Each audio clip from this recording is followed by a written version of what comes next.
এদিকে আয় তো একটু। কি হয়েছে দিদি? বুনু এখানে বস। বল দিদি, কি হয়েছে? এই টাকা দিয়ে একটা ম্যাজিক খেলা দেখাবো। তাহলে শুরু কর খেলাটা, দেখি। টাকাগুলো এখানে সাজাবো। তুই যে টাকাগুলো ফেললে তাহলে সব টাকা তোর। ওহো, ভুলে গেছি, চোখ বাঁধা থাকবে। তাহলে দিদি তুই আগে ফু দিয়ে ফেল, আমি তোর চোখ বেঁধে দিচ্ছি। দিদি দেখ তো তোর কয়টা পড়লো। কিরে বুনু, একটাও তো পড়লো না। দিদি এবার আমার চোখ বেঁধে দে, আমি ফু দিব।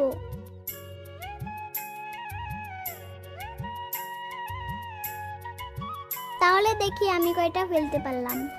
আমি অনেকগুলো ফেলেছি। এবারও আমি বোকা হয়ে গেলাম।